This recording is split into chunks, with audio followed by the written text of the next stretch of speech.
नमस्कार दोस्तों, स्वागत है आपका आज की वीडियो में। चलिए डालते हैं कानून से जुड़ी कुछ खबरों पर एक नजर। सुप्रीम कोर्ट ने हाल ही में उत्तर प्रदेश सरकार को वृंदावन स्थित श्री बांके बिहारी मंदिर के फंड का उपयोग करके मंदिर के चारों ओर 5 एकड़ भूमि खरीदने की अनुमति दी थी, जिससे एक कॉरिडोर परियोजना को विकसित किया जा सके। हालांकि इस निर्णय के खिलाफ एक याचिका दायर की गई है, जिसमें आदेश में संशोधन की मांग की गई है। पृष्ठभूमि: सुप्रीम कोर्ट का आदेश 15 मई 2025 को सुप्रीम कोर्ट के न्यायमूर्ति बेला त्रिवेदी और न्यायमूर्ति सतीश चंद्र शर्मा की पीठ ने उत्तर प्रदेश सरकार को श्री बांके बिहारी मंदिर के फिक्स्ड डिपॉजिट से 5 एकड़ भूमि खरीदने की अनुमति दी थी। यह निर्णय इलाहाबाद उच्च न्यायालय के उस आदेश को संशोधित करता है, जिसमें मंदिर के फंड का उपयोग भूमि खरीद के लिए प्रतिबंधित किया गया था। कोर्ट ने यह भी निर्देश दिया कि खरीदी गई भूमि को देवता के नाम पर पंजीकृत किया जाए।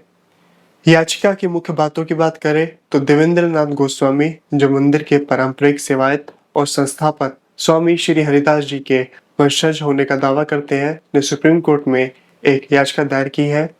उनका कहना है कि 15 मई का निर्णय बिना उन्हें या अन्य पारंपरिक प्रबंधकों को सुने लिया गया था, जबकि मंदिर प्रबंधन और फंड प्रशासन का मामला पहले से ही इलाहाबाद उच्च न्यायालय में लंबित है।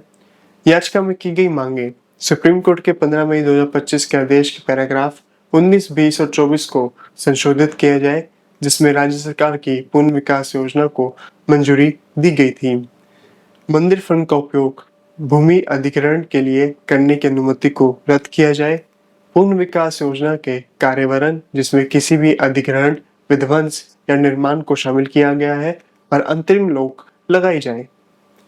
एक विरासत और हितधारक परामर्श समिति का गठन किया जाए, जो प्रस्तावित पुनः विकास की समावेशी और पारदर्शी समीक्षा सुनिश्चित करे। सुप्रीम कोर्ट की प्रतिक्रिया: मुख्य न्यायाधीश बी.आर. गवई और न्यायमूर्ति ए.जी. मसीह की पीठ के समक्ष वरिष्ठ अधिवक्ता अमित आनंद तिवारी ने इस याचिका का उल्लेख किया। कोर्ट ने मामले को अगले सप्ताह सुनवाई के लिए सूचीबद्ध करने पर सहमति व्यक्त की है। यह मामला धार्मिक स्थलों के विकास और पारंपरिक प्रबंध के बीच संतुलन बनाए रखने की आवश्यकता को रेखांकित करता है। सुप्रीम कोर्ट की आगामी सुनवाई इस दिशा में महत्वपूर्ण होगी, जिससे यह तय होगा कि मंदिर फंड का उपयोग किस हद तक और किन शर्तों के तहत किया जाए। अगली खबर है, सुप्रीम कोर्ट ने स्पष्ट किया है कि किशोर न्याय बोर्ड यानी कि जेजेबी को अपने स्वयं के आदेशों की समीक्षा करने या बाद की कार्रवाई में विरोधाभासी रुख अपनाने का कोई अधिकार नहीं है, क्योंकि कानून के तहत जेजेबी को पूर्ण विचार का अधिकार क्षेत्र प्रदान नहीं किया गया है। न्यायमूर्ति अभय अशोका और न्यायमूर्ति उज्जवल भुइयां की पीठ ने एक मामले में ये निर्णय सुनाया, जिसमें जेजेबी ने पहले एक किशोर की जन्म तिथि को मान्यता दी थी, लेकिन बाद में मेडिकल बोर्ड की राय के आधार पर उस पर पुनः विचार किया। मामले की पृष्ठभूमि की बात करें तो इस मामले में जेजेबी ने पहले एक किशोर की जन्म तिथि 8/9/2003 को स्वीकार की थी, जो स्कूल प्रमाण पत्रों में दर्ज की थी। बाद में उसी मामले में जेजेबी ने मेडिकल बोर्ड की राय के आधार पर किशोर की उम्र का पुनः मूल्यांकन किया, जो कि कानून के तहत अनुमत नहीं है। सुप्रीम कोर्ट की टिप्पणियों की बात करें तो कोर्ट ने कहा कि जेजेबी के पास अपने आदेशों की समीक्षा करने की कोई वैधानिक शक्ति नहीं है। यदि ऐसी शक्ति प्रदान की जाती है तो वह न्यायिक प्रतिक्रिया में अस्थिरता पैदा कर सकती है। इसके अलावा कोर्ट ने भी स्पष्ट किया कि धारा 94(2) के तहत दस्तावेजी प्रमाण जैसे स्कूल प्रमाण पत्र की अनुपस्थिति में ही मेडिकल साक्ष्य स्वीकार होते हैं। इस मामले में स्कूल प्रमाण पत्र उपलब्ध था, इसलिए मेडिकल राय पर भरोसा करना अनुचित था। अगली खबर है, पंजाब और हरियाणा हाईकोर्ट ने मानेसर भूमि घोटाले से संबंधित सम्मान आदेशों को चुनौती देने वाली याचिकाओं को खारिज कर दिया। इन याचिकाओं में आरोपी ने सीबीआई की विशेष अदालत द्वारा जारी सम्मान आदेशों को रद्द करने की मांग की थी। हाईकोर्ट के इस फैसले से पूर्व मुख्यमंत्री भूपिंदर सिंह हुड्डा और अन्य आरोपियों के खिलाफ मुकदमे की राह फिर से साफ हो गई है। मामले की पृष्ठभूमि समझते हैं। मानेसर भूमि घोटाले में आरोप है कि 2004 में हरियाणा सरकार ने मानेसर और आसपास के गांवों में लगभग 912 एकड़ भूमि का अधिग्रहण सार्वजनिक उपयोग के लिए किया था। बाद में इस भूमि को निजी बिल्डरों को कम कीमत पर बेच दिया गया, जिससे किसानों को लगभग 1500 करोड़ रुपए का नुकसान हुआ। सीबीआई ने 2015 में इस मामले में एफआईआर दर्ज की थी और 2018 में भूपेंद्र सिंह हुड्डा सहित 34 अन्य के खिलाफ चार्जशीट दाखिल की थी। हाईकोर्ट का निर्णय क्या था? न्यायमूर्ति मंजरी नेहरू कौल की पीठ ने कहा कि जब कानून के अनुसार अपराध का संज्ञान लिया जाता है तो बाद में अभियुक्तों को समन करने के लिए भ्रष्टाचार निवारण अधिनियम की धारा 19 के तहत मंजूरी की आवश्यकता नहीं होती। अदालत ने यह भी स्पष्ट किया कि अदालत केवल मंजूरी प्राप्त करने की प्रक्रिया शुरू करने या उसमें तेजी लाने का निर्देश दे सकती है, लेकिन मंजूरी देने का आदेश नहीं दे सकती। इस पूरे मामले के निष्कर्ष की बात करें तो हाईकोर्ट के इस फैसले से मानेसर भूमि घोटाले में अभियुक्तों के खिलाफ मुकदमे की प्रक्रिया फिर से शुरू हो सकेगी। यह निर्णय न्यायिक प्रक्रिया में पारदर्शिता और जवाबदेही सुनिश्चित करने की दिशा में एक महत्वपूर्ण कदम माना जा रहा है। अगली खबर की तरफ चलते हैं।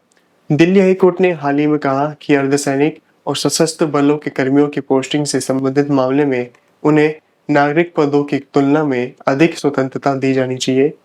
ये टिप्पणी कोर्ट ने एक सीआरपीएफ कर्मी द्वारा दायर याचिका पर सुनवाई करते हुए की, जिसमें उसने जम्मू कश्मीर में 3 साल की सेवा के बाद अरुणाचल प्रदेश में अपनी पोस्टिंग को चुनौती दी थी।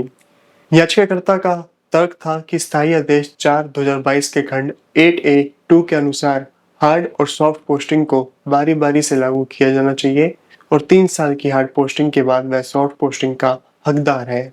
हालांकि प्रतिवादी अधिकारियों ने दावा किया कि याचिकाकर्ता द्वारा बताए गए निर्देश को हटा दिया गया है। न्यायमूर्ति सी हरिशंकर और न्यायमूर्ति अजय दिग्बॉल की खंडपीठ ने कहा कि खंड 8B सीआरपीएफ के परिचालन और प्रशासनिक आवश्यकताओं को ध्यान में रखते हुए अधिकारियों की पोस्टिंग निर्धारित करने का विवेक देता है। इसके अलावा खंड 6A के अनुसार अधिकारियों को पोस्टिंग के स्थानों की वरीयता देने की अनुमति है, लेकिन पसंद के स्थान पर पोस्टिंग की कोई गारंटी नहीं है। अगली खबर की तरफ चलते हैं। महाराष्ट्र और गोवा की बार काउंसिल ने भारत के मुख्य न्यायाधीश CJI BR गवई की 18 मई को मुंबई यात्रा के दौरान प्रोटोकॉल उल्लंघन पर चिंता व्यक्त की है। काउंसिल ने एक प्रस्ताव पारित कर राज्य के मुख्य सचिव, पुलिस महानिदेशक और मुंबई पुलिस आयुक्त की अनुपस्थिति को अनुचित बताते हुए उनके खिलाफ कार्रवाई की मांग की है। हालांकि सुप्रीम कोर्ट ने एक बयान जारी कर इस मुद्दे को कथाकथित बताया और कहा कि सभी संबंधित अधिकारियों ने खेद व्यक्त किया है।